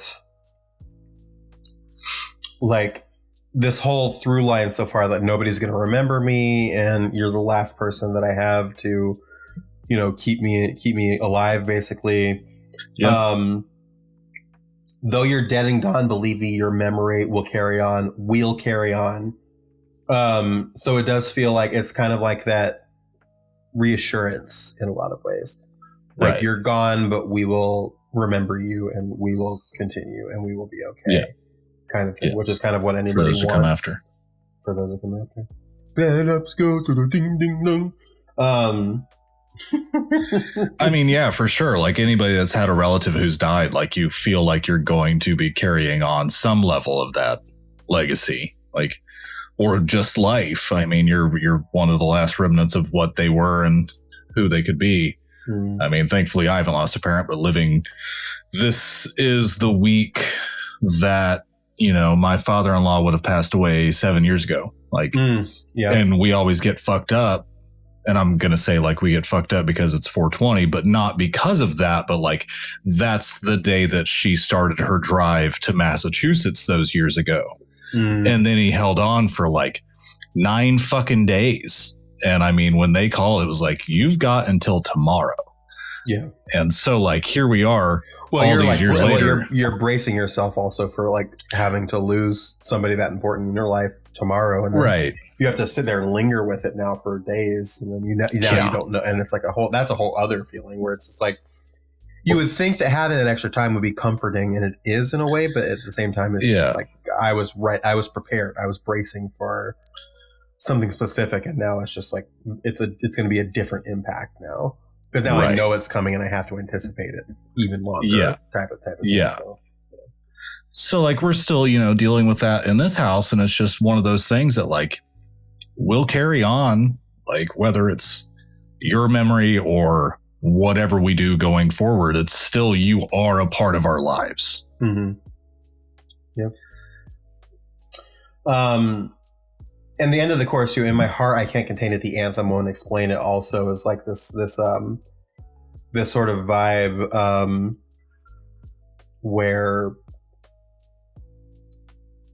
like it's hard to explain why, but it will happen. Like it just like like what's happening right now, like I can't explain to you how I know this or what, but I know that it will continue and carry on, kind of thing. Yeah. I mean, some expressions you just can't put into words, basically. I love verse 2. Yes. Because the anthem won't explain it, and it kind of cuts back into like just like the verse instrumentation. And verse 2 goes, a world that sends you reeling from decimated dreams. Which I'm not even going to read the whole verse. I just need to stop on that one. A world that sends you reeling from decimated dreams. Yeah. Whoa, your misery and hate will kill us all. Whew. Which is just like this like powerful thing, like this powerful like statement about like how this man is feeling as he's dying, and like what people are referring to him and how they're like addressing him. But then we've got, so paint it black and take it back, and let's shout it loud and clear, defiant to the end, we'll hear the call. God damn. First 2 real good. Miss me, bitches. Did you miss me, bitches? She says as she walks in. That's fair. Yes, bitches, we did. What did you bitches get from 7 Brew? Fucking, it's me. She said I'm add coconut bitches. and they added cold foam. This is like absolute fucking garbage. That looks like jizz. It's bubbly jizz. This is jizz. That's jizz in a cup. Okay. That's Seven Brew. That's not jizz in her cup. Well, it's just melted ice. Listen. I finished this way earlier. Can't win them all. All right. I like Seven Brew. When they're good, they're good. When they fuck up, they fuck up. Better get food. Yeah, I mean it's pretty mid tier. It can be, you know. Don't order off the beaten path. Sorry, a cat came in here and announced herself. The cat ran to the room and is now immediately trying to find a way out of the room. Yeah. Which is such cat behavior. Yes. I think Painted Black could also be a reference to the Stones song. Oh, for sure. Yeah, I mean that song too. Yes. Thank you, Twisted Metal Black, for even introducing me to that song all those years ago. But like, this is such a good little reference in a song that's basically a reference in itself. Mm-hmm. But like, for it to just be Paint It Black and Take It Back, like, yeah, all right, I get it. We're here for the pop shit, not the pop shit. We're here for the punk shit, and also just stating our anthem. That song too, Painted Black too, is also about like a funeral and like wanting the mood to match wanting the color of everything to match the mood of like yeah. It's very much a on brand reference right here. Also, shouts out to the only like completely good season of Westworld for that. No shit. The Westworld was really good in season 1. Season 2, half of it was good, but the Cowboy Town remix of Paint It Black. Yes, they did it again in season 2 with the Samurai World, and there was like a Japanese like epic instrumentation of it too, and that was also really good. But I think about the cowboy one all the time. But yeah, it's this line here is just like defiant to the end. We hear the call is very much like the attitude of the narrator or the patient, where he's just like defiance in the face of death, and I'm scared, but I am not scared, and like I'm smart when I'm stupid. I'm gay, but I'm straight. I crop this in Whole Foods, baby. You know, that kind of vibe. Yeah. Definitely like kind of buying into the narrator's whole vibe there. Very much so. Oh, good. You might get purring on the mic here. Loud purring. Loud purring in the microphone. Where's the boy? He went to a lady friend's. Excuse me? What the fuck? I just... Well, fuck yeah. Okay, well, I mean, it's a girl. It's not necessarily a lady. Yeah. Okay. Stay, all right. Stay. That's right. Take the cat, since I've angered everybody. He pissed you off too, Lilli? Not yet. Can we punch him? I will. There will be time. Punch him. No, she wasn't listening. I was going to try and get closer to punch you.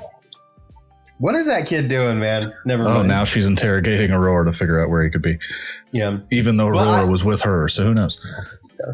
So the verse 2 ends, defiant to the end, we hear the call. And the chorus changes a little bit here. We hear the call to carry on, we'll carry on. Yeah. Right? So it goes into the chorus again. So they're talking to him. Yes. Which is weird, right? Like, it seems like this shift. It's like there's this shift between a first person thing from the beginning and then go over to this where they're. Well, it's just like, again, it's like death. And again, it's interesting and it makes a lot of sense. There's a lot of perspective shifts here because obviously death is pulling him through this like journey, and the parade, and the reason why it's a parade is like the Ghost of Christmas Past stuff, but it's like flipping between past and ghost, like present. Right. Where it's just like now he's showing him like what the people are saying about him at his funeral and in his death, and like getting him to like see we're going to carry on, and you know, we're defiant.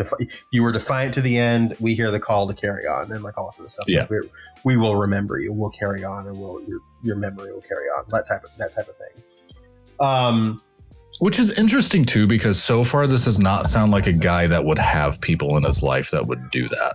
And it's interesting to me because it does make me feel like he thought that he didn't have people that cared about him because of his behavior. But like ultimately, like somebody that's like that has a lot of like really like, we'll use the word beleaguered here, but like really like beleaguered, exhausted people that are like, that have spent so much time with him, but like ultimately like you care about that person a lot because you want them to be better. And so he's seen that like, oh no, they did care about me and they did miss me and like all this other stuff. They do miss me and stuff. Right. Because again, and though it ends a little bit differently because again, your memory will carry on, and though you're broken and defeated, your weary widow marches on.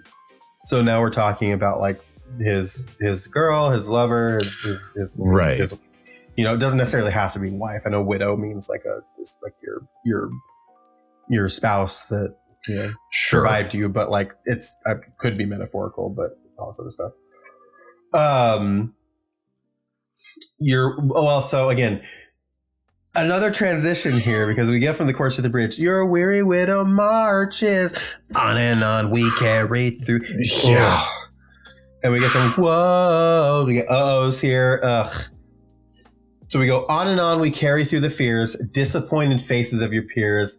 Take a look at me because I could not care at all. Because I could not care at all. Yeah. And he holds that all through this breakdown that's coming up, by the way. Like you can feel almost that there's this kind of like venom in his voice. Yeah. Where you're not exactly sure like what emotion he wants to portray.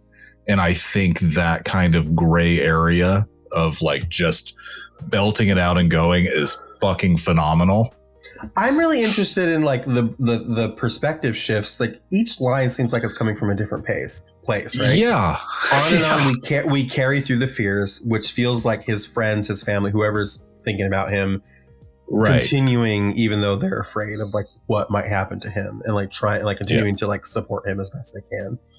Disappointed faces of your peers then feels like death taunting him. Right. Take a look at me because I could not care at all feels like him telling death. Yeah. Right? Like that's what the progression feels like to me. Yeah. And it's really interesting. It's such a short bridge. That sounds great. Not disappointed faces of your peers. Like the scale. Oof. Yeah. It's this album has consistently been vocally great. I mean, music, of course, is just fucking great across the board, but he never stops exploring. No, you know, like the second that Brendan Urie found out that he could go high, it was like, that's my thing. Like, that's what I'm going to do now. I'm going to be the high guy. Meanwhile, Guard's over here just like fucking going up and down the scale the entire time. Mm-hmm. And this is where it starts. Like, I love where like this is where it starts. Where the last word of the song he holds and it carries on into the next part of the song, and that's also carrying on. And I think that's also very interesting because I could not care at all. And mind you, all is going and fades out partway through this breakdown. Do or die, you'll never make me because and like the fucking the marching drum is happening behind it, and like the fucking horns and everything. Because the world will never take my heart. Go and try, you'll never break me. We want it all. We want to play this part. I won't explain or say I'm sorry. I'm unashamed. I'm going to show my scar. Give a cheer for all the broken. Listen here because it's who we are. Just a man. I'm not a hero. And at this point, he like key change. I'm just a man, not a hero. And he like goes up and that exploring where like now like the fucking like Jimi Hendrix Star Spangled Banner like shredding guitarist coming up. Coming up behind it. Just a man, I'm not a hero. Just a boy who had to sing this song. Just a man, I'm not a hero. I don't care. And then into the chorus again. Like, holy shit. Holy shit. My God. Right? I think this is a great callback to verse 1. I will say that. Mm-hmm. It's like, Dad gave me this. Yeah. I am not that. Mm-hmm. Like, I can't fucking do it. I'm just a boy. Yeah. Like, this feels so intense. I mean, like for anybody who's a child, which is literally anybody that's alive right now, for anybody that's a child, he's just a boy. It's his first time living. It's like, you know, up to a point in life that you don't want to let your parents down. Mm-hmm. And this is a kid who's grown up and realized that I was never going to be that. Yeah. Like this entire thing that my dad traumatized me with at the fucking parade. Yeah. But also in like a same way, he's just like, I was never this and I couldn't live up to this, but despite that, I'm not ashamed of it. I'm not ashamed of who I was. You'll never break me down. You'll never, you'll never take my heart away from me, like all this other stuff. So it's like this like defiance, like coming back and like spinning it in a way that's like now kind of positive and like I'm me. You'll never make me, change. You'll never take my heart. You'll never break me down. Like it's very much like that whole thing where he's just like, I'm just a boy who had to be here and like do these things and try my best. And here's what I have for it type of right. Yeah. He's just a boy trying to be a dude, trying to be a man, do guy stuff. Mm-hmm. But, and I mean, lyrics like I'm unashamed, I'm going to show my scar. Like that could also just mean literally anything. Like that's the fun thing I love about scars, right? Because like they're not just like on your body. Like I've got one here, but obviously we're also very scarred in so many ways that it's like, here is me just letting them all out, which up until this point, guy's not done great at. But here we are. I think let him show it.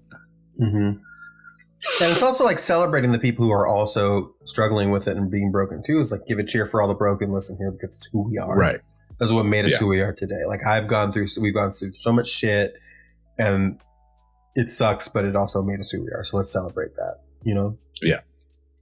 I listened to this song Friday. I have to remind myself from time to time that people can actually see us now as we do this indefinitely. So I don't really want to cry on camera. But when I texted you Friday and I was like, listening to these songs back to back is like, I'm in danger. Or it might have been Thursday. But Friday was layoff day. So it was like, okay, I am not in the mental space for this right now. And it's like, hey, there's an added scar to the list. And it's like, fuck this is terrible. I am not helping my own mental health at the moment. Also, if I just also want to clarify too, I started like smiling really big. If you're watching the YouTube video while you were talking about your layoff day, it was because I opened up Discord and got a follow up from Chad. Oh, hell yeah. I said, we got this email, and I just posted that clip of the hard R line that Kirsten wrote. And Chad responds, not the Gerard way hard R.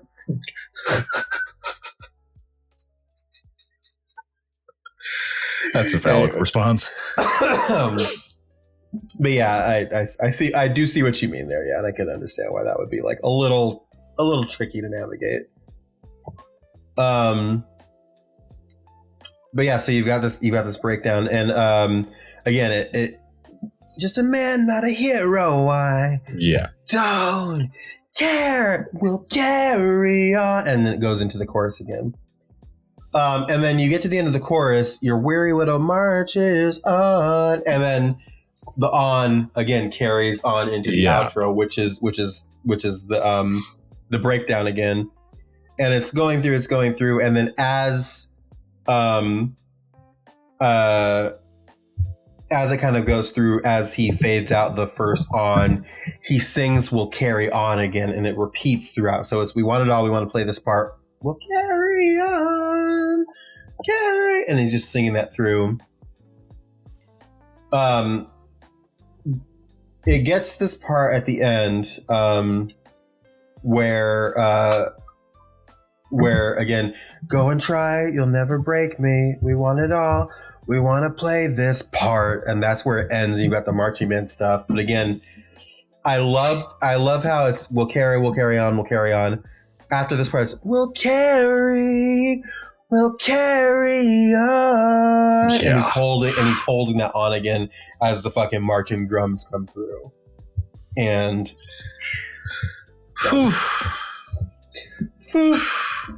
God damn, man. It's hard to say that this is one of the greatest songs of all time and not put it at like number one on this album. Mm-hmm.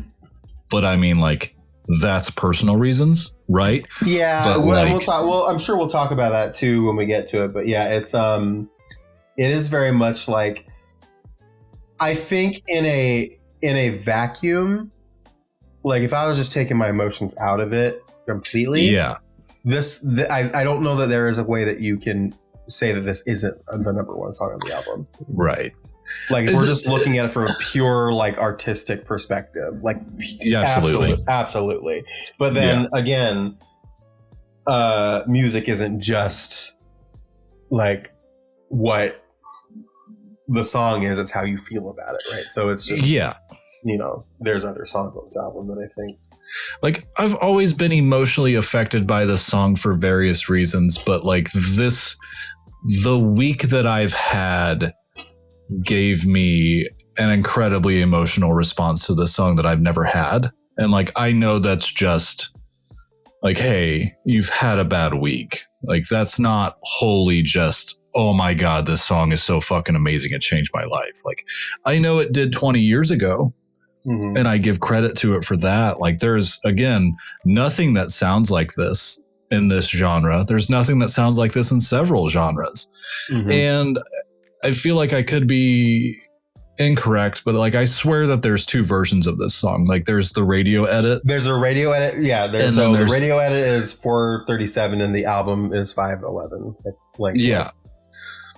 And it's amazing what that short amount of time can do in a song, because it completely shifts how you fucking actually just experience it, right? Yeah. Like, and this is beyond just censoring. Like, yeah. Well, there's more gaps in it too, where it's just like the full version gives you a second to like feel the emotional impact of like the music and like what the words are, whereas like because it's on the radio, it has to like fit in a slot, and so you don't quite get that same attachment to it. So yeah. I don't know. Fucking amazing song. I know that we've covered several albums, but I think like this will be, along with I Write Sins Not Tragedies and goddamn fucking High Hopes, like this will be one of the biggest songs that we cover on this show. Yeah, absolutely. I think it's one of those things where it's just like the impact of the song cannot, I think, ever be overstated. Like, this is an important fucking song. In the genre, I think just music in general, like it is an incredibly iconic song. And I think, I'm glad we have it. I'm glad we're finally talking about it. I mean, the fact that like you put Black Parade and Bohemian Rhapsody in the same sentence is something in itself. Well, the fact that you can do it and it makes sense. Yeah, like it doesn't feel high-minded to say that it's the Black Parade of emo, which I've got a quote here from Gerard Way about emo, by the way. We just gotta bring that up. It was very funny because I want to read this. So, Welcome to the Black Parade is an emo and pop punk song that is 5 minutes 11 seconds long. Radio edit is 4 minutes and 37 seconds long, I should say. In an interview with Rolling Stone, Gerard talked about the emo classification. Basically, it's never been accurate to describe us. Emo bands were being booked while we were touring with Christian metal bands because no one would book us on tour. I think emo is fucking garbage. It's bullshit. I think there's bands that unfortunately we get lumped in with that are considered emo, and by default that starts to make us emo. All I can say is that anyone actually listening to the records, put the records next to each other and listen to them, and there's actually no similarities. I think emo is a pile of shit. Hell yeah, Gard. Damn. All right, Gard.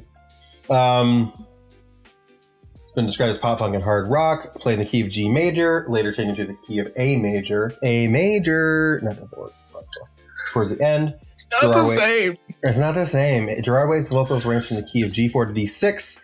Song starts off at 75 BPM, though the tempo later changes in 100 to 194 and a half time.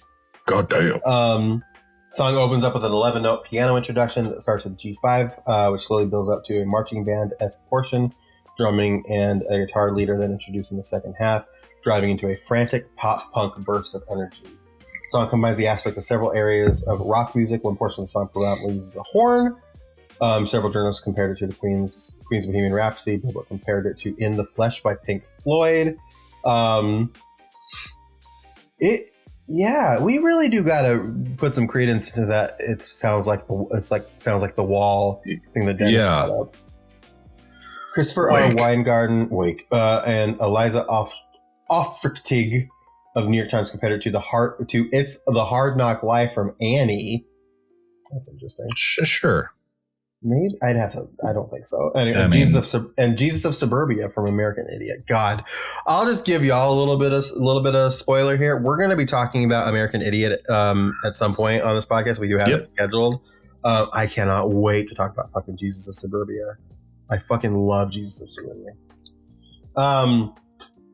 Song itself is about the idea of overcoming the darkness present within the world, as well as the triumph of the human spirit, according to Gerard. The lyrics in the first part of the song are oriented around the patient recalling his fondest childhood memory before his death. He further recollects his father asking him if he would be the savior of the broken, the beaten, and the damned during a bonding experience. The main chorus featured in the latter half of the song has Way shout out We'll Carry On. David Fricke of Rolling Stone described Way's shouting of We'll Carry On as featuring rock hero tilt. Gotta get tilted. We'll talk about the music video a little bit here really quick. First, visually... Lucas Haas. Yeah, Lucas Haas, man. Stunning music video, by the way. Let me just say. Absolutely. Visually stunning. It starts off with the patient is in a hospital bed. So we'll just talk about the details. And Gerard appears on the TV, the monitor next to him, and starts like singing. And then the rest of it is like the patient waking up at this parade in his medical gown.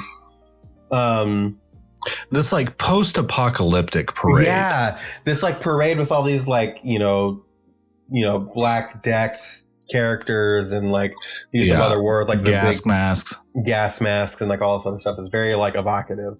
And it's like interspersed with like characters from like the lore of the like Mother War and like all these characters from the thing interspersed with like the band in their parade gear playing on this like dark parade float. It's a very very good very good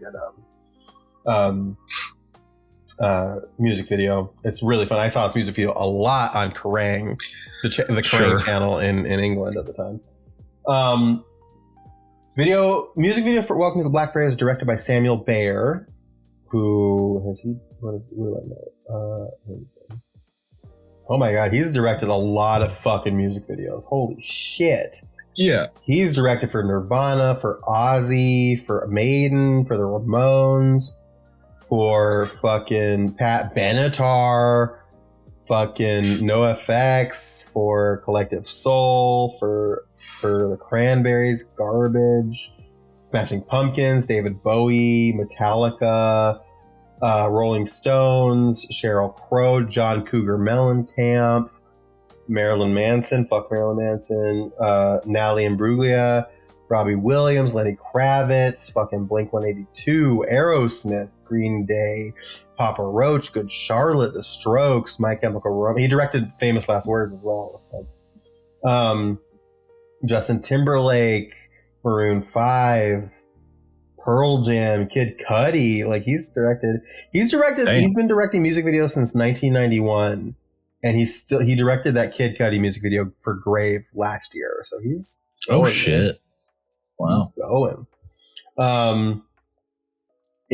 Development of the music video began when Way explained the premise behind the album and the vision of death appearing to someone in the form of their fondest memory to Bayer.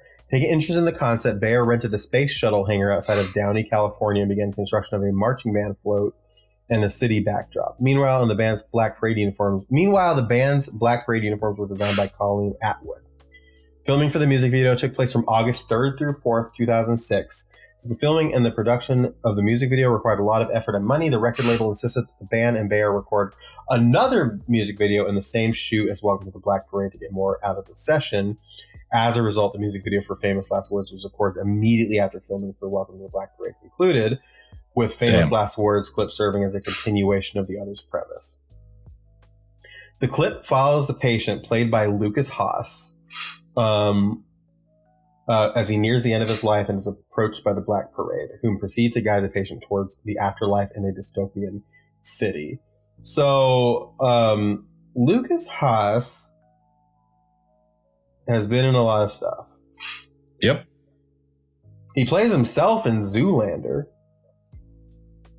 Really? Apparently. Zoolander 1? Yeah. Or 2? Wow. Yeah, Zoolander 1. Wow. All right. Yeah, been a lot of stuff. What's up, Lucas Haas? Including... He was in the beginning of Inception? He was. He was in the beginning of Inception. Cool. Yeah. The band themselves plays on top of a flatbed truck while blimps follow and several people in similar attire march alongside them. Alongside the band, several characters from the story of the Black Parade make appearances in the music video, specifically Mother War, Fear, and Regret. The music video was a hit on TRL, Total Request Live. For sure. It was. TRL is, yeah. In 2017, Alternative Press ranked it as the band's best music video. That same year, the clip ranked first place in an MTV viewers poll for the greatest music video released during the 21st century, leading the network to grant it the award for the greatest music video of the century. Mike Rampton of Kerrang! Said that it could be considered the greatest music video ever made, writing that it was a massive, high-budget, high-concept motherfucker of a video, with everyone going for it like there's no tomorrow. Hell yeah. Yeah. Hell yeah, that rules. This is what we're ripped off of these days, is good music videos. Yeah, I don't know. The art, I think we're losing recipes. I don't think we have the art of the music video down in the same way that... No. Well, not to sound like an old man, but most people would, likely view music videos in 30-second snippets. Yeah, it's all on TikTok now. Yeah. Like, I've seen the music video for The Giver by Chappell Roan. Not the same. Not.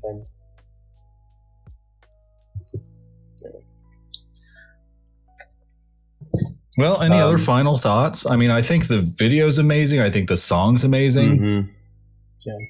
I think we've said all we have to say and let the words fall out. You know what I'm saying? Like, I think incredible fucking song. I'm glad we finally got here and we were able to talk about it. And I think it's time to zoom on out of here. I knew this was a good idea to put this one as its own solo song because it's a long ass episode. Oh, for sure. Yeah.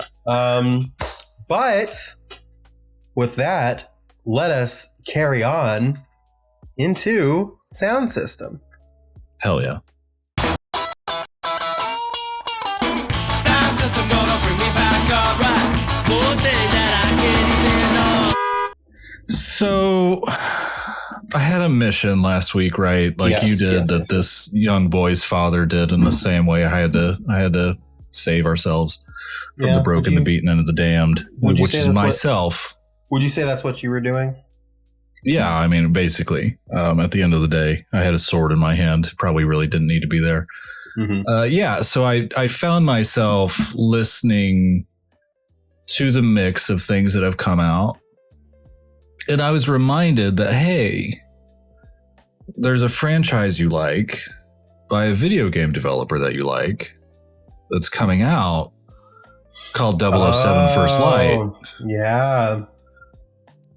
And lo and behold, its theme song just dropped within the last weekish. Yeah. So now you've got First Light by Lana Del Rey.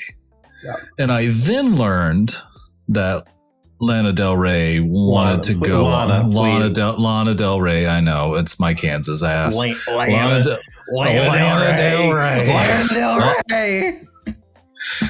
Lana Del Rey wanted to do a previous Bond theme for Spectre, which lost out to Sam Smith. I think she wanted to do one for Spectre, and was it just Spectre? I could have sworn she got rejected on Quantum of Solace too. That's fine. That movie was garbage. No, I think she helped herself. It was Spectre and No Time to Die. She pitched songs for both of them, and they both got rejected. Right. So now, I mean, the problem for No Time to Die is it took all the time to fucking come out. So who knows? Mm-hmm. I think that Billie Eilish song is not great, but whatever. However, any James Bond's theme, I am going to be a slut for. Yeah. This one has the fucking stupid aspect to it where it's a James Bond theme for a video game where she's very much playing into this video game aspect of it as well. Yeah. Because like the last line is, "Are you gonna play?" Like, okay, I think that's a little heavy-handed, but yeah. I mean, maybe. I mean, hello, IO Interactive. Yes, I will. It's not my favorite Bond theme, but I think it is a well enough Bond theme, right? It's a good song. I like it as a song. I will say the thing that it has, the important thing for me that it does is not necessarily even in the song itself, but the song existing, because it does add this missing piece to the game that I think indicates to me that they want this to be considered as important as the movies. Yes. Yeah. Like, this is a James Bond thing. Right. To the point where it has a theme song. Of course it has. They all have theme songs. Of course it has a theme song. Yeah. But I think number one, it does that. And I think that's the most important thing about it. Quite frankly. Well, and I can't recall like when Everything or Nothing came out during the Pierce Brosnan era, if I can't. That had a song. Like, I know that Maya was in it, so I would then assume that she made the theme song. But I don't recall like how Bondiness it was. And this is a very James Bond-ass theme song for what we've done for the last 4 or 5 movies. Like, it's a slowed down thing. We're kind of taking our time. Like, that whole era of Bond really started with Casino Royale and like Chris Cornell. You Know My Name by Chris Cornell is still my favorite. Yes. Bond song. Let's see here. I'm looking here. I don't think.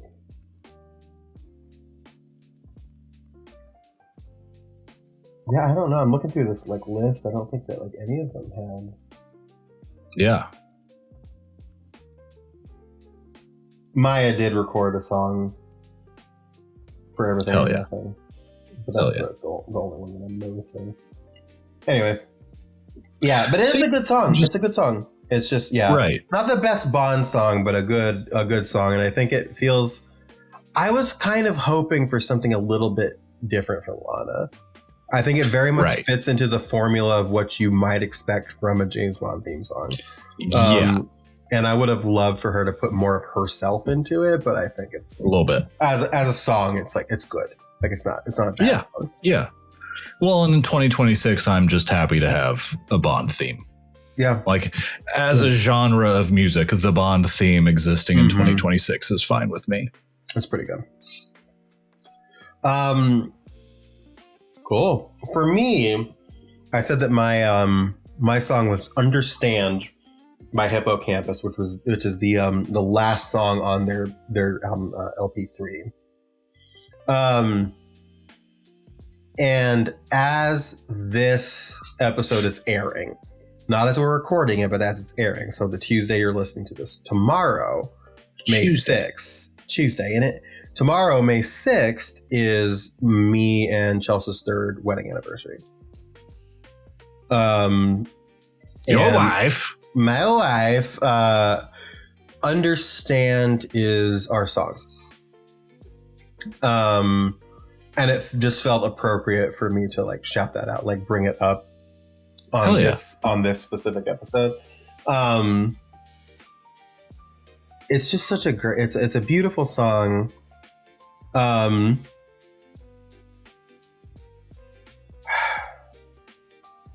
The main hook of the song, it goes, I don't care what we are, it just has to work.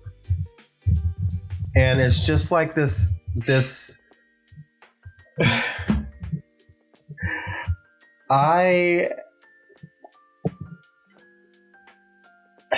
it's hard for me because like it's a song that means a lot, and it's hard to find the words. Sure.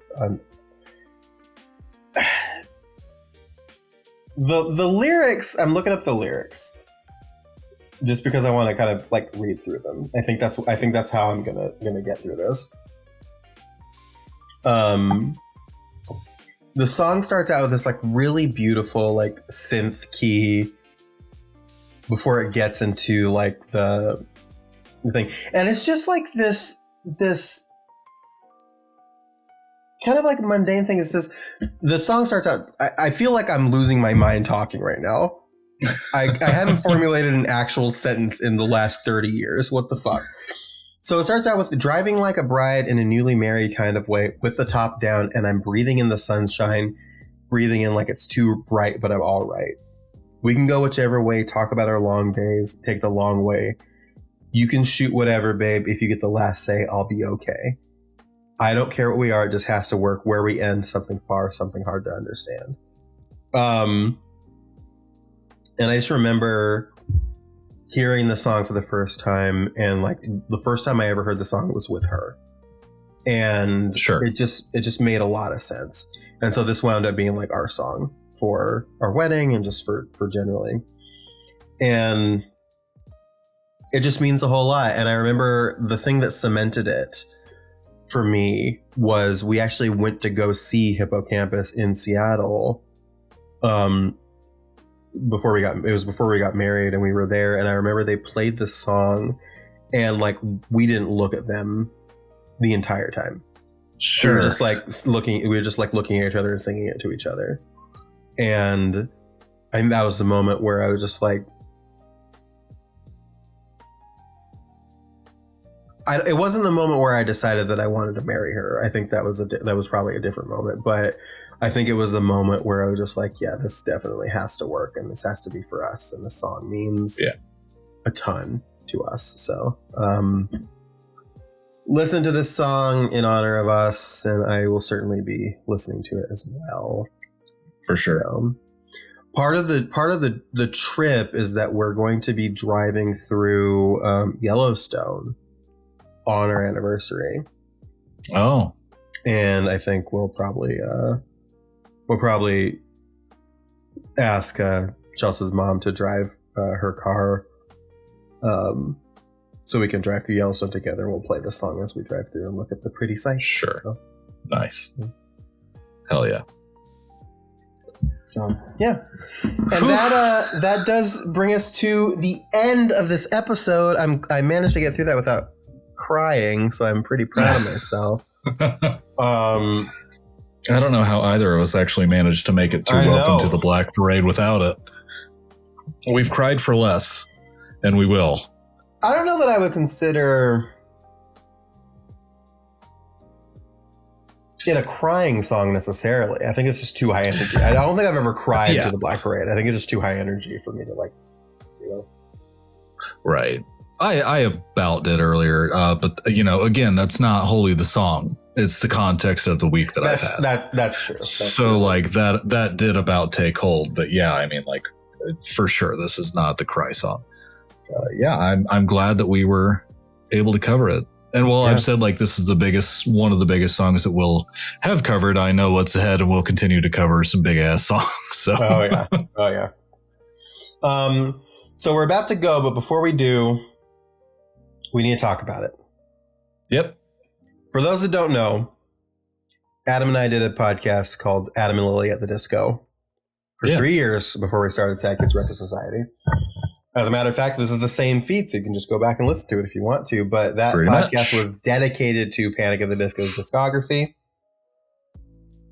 And we've got to talk about Boyd. Brendan Boyd Urie. We've got to talk about Boyd. There's a picture of him going around right now, and I'll put it up right here so you can look at it. And we will remain silent for a few seconds so you can just observe it and take it. I'm looking at it myself. Well, it's going to be on the screen, so we don't need to see it on your phone. We don't need to see a shitty, shrunk down version of it on your stream. This is going to be my new profile picture. Put that away. They're already looking at it. We need it. The longer you speak, the more it stays on screen because we need to observe it in a moment of silence. So shut the fuck up. Keep it there indefinitely. No, shut up. Thank you. Of course, you got an eye full of Brendan Urie. We have the dad mustache already. We hated it. Yeah. Now the return of, we saw pictures of him without it. he got rid of it and then he brought it back alongside a fucking mullet. Yeah, I don't like this. I cannot abide by this. There is a professional wrestler named Dominic Mysterio, Rey Mysterio's son. And he's starting to look like Dominic Mysterio. You know what this is giving? This is giving waves of wood legs. Waves of wooden legs.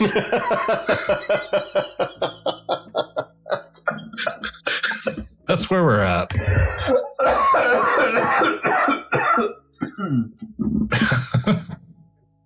Wow. Wow. Okay.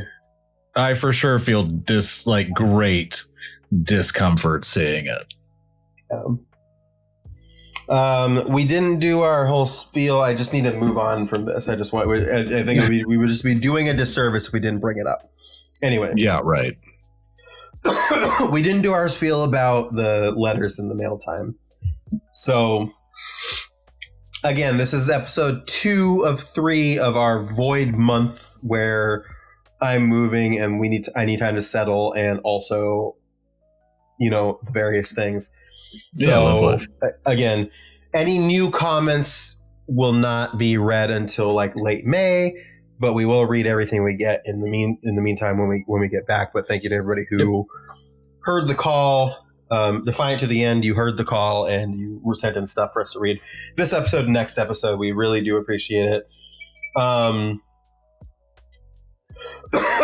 But if you want us to read anything specific about this or anything else that's coming up,